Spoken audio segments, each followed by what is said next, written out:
சற்று முன் கிடைக்கப்பெற்ற மிக மிக முக்கியமான செய்தி ஒன்று வெளியாகியிருக்கு.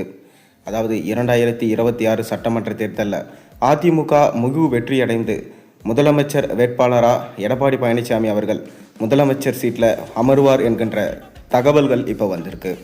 அதாவது அரசியல் சுற்றுப்பயணம் மேற்கொண்டிருக்கும் எடப்பாடி பழனிசாமி அவர்கள் அவருடைய சுற்றுப்பயணத்திற்கான லோகோ மற்றும் பாடல்களை வெளியிட்டு அவர் சுற்றுப்பயணத்தை மேற்கொண்டிருக்காரு. அதாவது 2021 சட்டமன்ற தேர்தலில் கொடுத்த வாக்குறுதிகளை திமுக நிறைவேற்றவில்லை எனவும் 20% தான் அவங்க நிறைவேற்றியிருக்காங்க எனவும் எடப்பாடி பழனிசாமி சொல்லிட்டு வராரு. அது மட்டும் இல்லாமல் தமிழகத்தில் இப்போ தொடர்ந்து நடந்து வரும் அசம்பாவிதங்கள் மற்றும் சட்ட சீர்கேடுகள், பாதுகாப்பின்மை அனைத்துக்கும் காரணம் திமுகவின் ஆட்சி தான். மக்கள் ஒரு முறை தான் ஏமாறுவாங்க. 2021 ஒரு முறை திமுக அவர்களுக்கு வாக்களித்து அவரை வெற்றியடை செஞ்சாங்க ஸ்டாலினை. ஆனால் அவர் சொன்ன வாக்குறுதிகளையும் காப்பாற்றலை, மக்களையும் காப்பாற்றலை. தொடர்ந்து மக்களுக்காக எதுவுமே செய்யலை திமுக தலைவர் ஸ்டாலின்.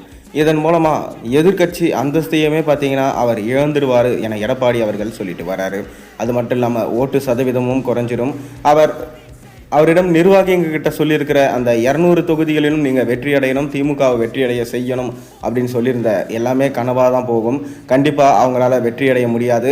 மக்கள் ஏமாந்தது இனியும் ஏமாற மாட்டாங்க. பணத்தை கண்டு அவங்க ஓட்டு போட மாட்டாங்க. ஏன்னா சமீபத்தில் நடந்து வர அனைத்து பிரச்சனைகளும் மக்கள் விழித்து கொண்டாங்க. திமுகவின் ஆட்சியில் சுத்தமாக மக்களுக்கு நம்பிக்கையே இல்லை.